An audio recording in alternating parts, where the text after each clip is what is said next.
Hey, so I watched the RFK Joe Rogan podcast interview, and I like RFK. I think he's a good guy, and I think he's got screwed over lots. And I think if you know him and his situation with his family, you would know that that's not just no ordinary guy.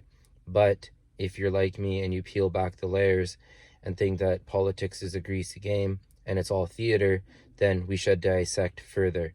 So, Trump was a really good president, blah, blah, blah, blah, blah. I like him. I thought he was cool. I'm not saying he was the best. But at the very end, with the whole jabby jab situation, I feel like he dropped the ball. Now, how do you remedy the situation as in political grand scheme of things? Well, the guy that made the shots and the guy, Fauci, were promoted, and now everyone hates them, and people are a little bit 50-50, which is given away for DeSantis to weasel his way in there. But how could you destroy the Republican base even more by having a left-wing guy come out and say that he's all against vaccines? And if you really look at it and you think about it, most leftist people and left-oriented people are generally the type of people that eat organic. So due to that fact, you have to look at, obviously, those type of people yearn to be told that they shouldn't get unelected shots and GMO free and fully vegan and organic. Now, that's one side of it. The number two side is that what if RFK is literally on a mission to like get himself in trouble even more?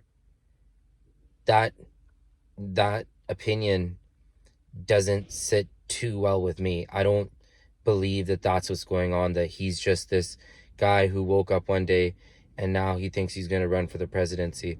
It just seems like that's very happenstance. It seems like there was the demic that happened a couple years ago. He was there, he was talking, he has credibility now, and now he's able to steal away voters from what people are pissed off about Trump about. The third option I have is that this is a guy who's been in his family, you know what's happened to them.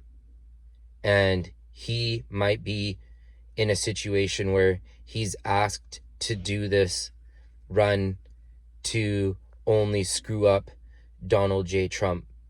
But now, if you just leave RFK alone, and then you go back to the podcast with Joe Rogan, one thing that really stood out to me was he said that his dad gave him a book that his dad wanted him to read before he died or something, or he said don't read it until after I'm dead or something about a book and his dad, and that the book was talking about environmental issues or some health related issues, and it was about a sickness or something, and that out of all of the confusion, out of all of the chaos, order came out.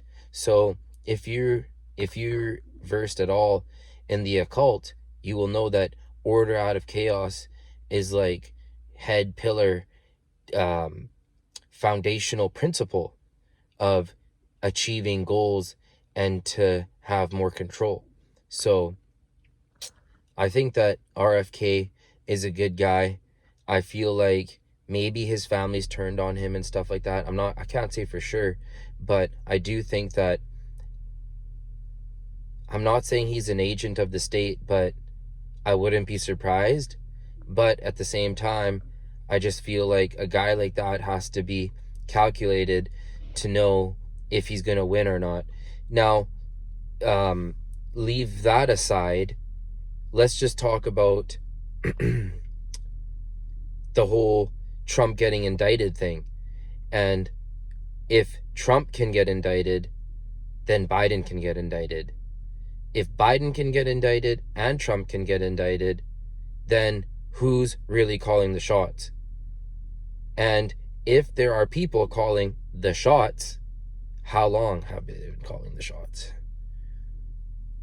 And which, if you look at it pragmatically, if you look at it from a 30,000 foot view, it just all seems like theater, and the politics are really stupid.